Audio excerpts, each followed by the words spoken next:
So when I say spring break, what's the first thing that pops into your head? Probably sunny beaches, huge crowds, nonstop parties, right?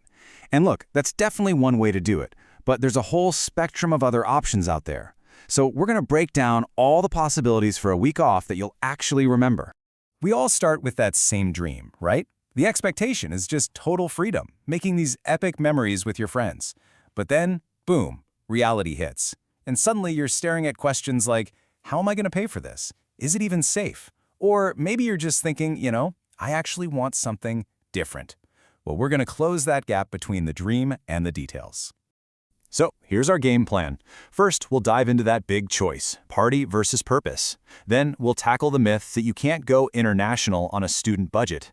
After that, we'll get into the nitty-gritty of how to manage your money, and we'll wrap it all up with a super important survival guide to make sure you have fun and stay safe.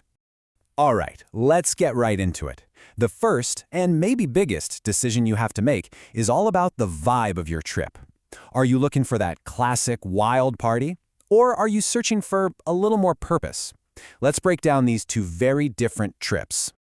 So on one hand, you've got the party vibe. We're talking places like Miami or Cancun, just nonstop energy, famous nightclubs, and really, the main goal is just to cut loose and have an incredible time with your friends. But then you've got the flip side, the purpose vibe. This is your alternative spring break, where you go somewhere like Costa Rica, you volunteer, you immerse yourself in the culture, and the goal becomes personal growth and making a real impact. Okay, now check this out, because this is where things get really interesting. That number you're seeing, $20, that can be the cost per day for some of these volunteer trips abroad. And get this, that often includes your place to stay. It totally flips the script on what an affordable trip can look like. And don't just take my word for it. Listen to this from Melanie, who actually went and volunteered in Costa Rica. It shows that it's not just about the work you do, it's about the people you meet and the feeling you bring back home. It's a different kind of unforgettable. And purpose isn't some vague idea, right? You can actually find the project that lines up with what you're passionate about. Whether you're into marine conservation and want to work with sea turtles, or you're pre-med and want some hands-on experience, there's so many ways to make it your trip. Okay, so this whole affordability thing, let's take that idea and run with it. Because going international for spring break, whether you're volunteering or just exploring, does not have to be some impossible dream. Be honest, for a lot of us, the idea of an international trip for spring break just feels completely out of reach. We just assume it's way too expensive or too complicated for just 1 week. Well, I'm here to tell you that's a myth, and we're about to bust it wide open. Let's start with Europe. You've got these incredible cities like Prague or Krakow that are just legendary for being easy on the wallet. You can explore amazing history, have a great time at night, and not feel like you're breaking the bank. Or you could go for the sunny coastal vibes of Lisbon or check out the famous ruined pubs in Budapest. Awesome options. And hey, if you're craving some sunshine and a tropical paradise, Asia is just wow. The value you can get is insane. We're talking about the culture and nature of Bali, the legendary beaches of Koh Phi Phi in Thailand, the beautiful lantern-lit streets of Hoi An in Vietnam. I mean, you get these picture-perfect views for a tiny fraction of what you think. Okay, I can hear you now. But I only have 1 week. How is that even possible? It feels like you'd spend half your trip just getting there and back. It's a fair question, but believe me, there's a strategy to make it work. It all comes down to being smart and strategic. First, you pick one compact city to be your home base. That way, you're not wasting precious hours traveling around. From there, you can plan some awesome day trips using things like high-speed trains. And think about places with shorter, direct flights, like Iceland or the Dominican Republic. It's all about maximizing your time on the ground. So you've got your vibe, maybe you've even picked a destination. Now, let's talk about the thing that makes it all happen, the money. We're going to get into how you can actually master your budget. You know, the biggest trap people fall into is only budgeting for the big stuff, like the flight and the hotel. But a real budget has to account for everything else, the food, the activities, getting around, and all those sneaky little hidden costs that can really add up, like visas or insurance. And when you actually see it broken down like this, it kind of clicks, doesn't it? Yeah, your flight and your place to stay are the biggest chunks. But look, food and activities can easily add up to be just as much as your flight.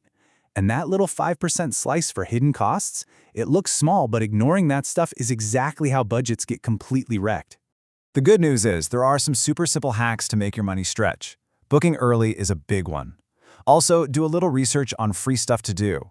Most cities have free walking tours or museum days. And your student ID is like a secret weapon. Always ask for a discount. Little things like avoiding bank fees and using an app to track your spending make a huge difference.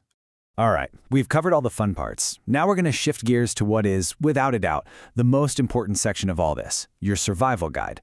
Because the best kind of trip is the one you come home from safe, with nothing but good memories. This one is huge, and it is absolutely non-negotiable. Watch your drink. Never take a drink from someone you don't know, and if you turn away from it for even a second, just get a new one. It's such a simple rule, but it can literally save you from a horrible situation. Rule number 2, the buddy system. It's simple. You show up with your crew, you leave with your crew. Period. Make a pact to look out for each other. No one gets left behind. This is the absolute foundation of staying safe when you're out. And this might be the most powerful tool you have. Trust your instincts. If a situation or a person just feels off, it probably is. Don't feel bad about leaving. Don't second-guess yourself. Just get out of there. Your gut feeling is there for a reason. All right, here's a pro tip you probably haven't thought much about. Your sunglasses are more than just a style choice. They're safety gear, and they have different protection levels. For just a normal day, general purpose is fine. But if you're going to be on a tropical beach, or especially on ski slopes where the sun is reflecting like crazy, you need special purpose lenses to really protect your eyes. And finally, if you're heading out of the country, this little checklist is your best friend.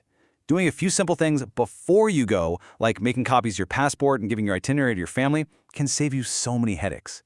And while you're there, things like knowing the local emergency number and not flashing a ton of cash are just plain smart.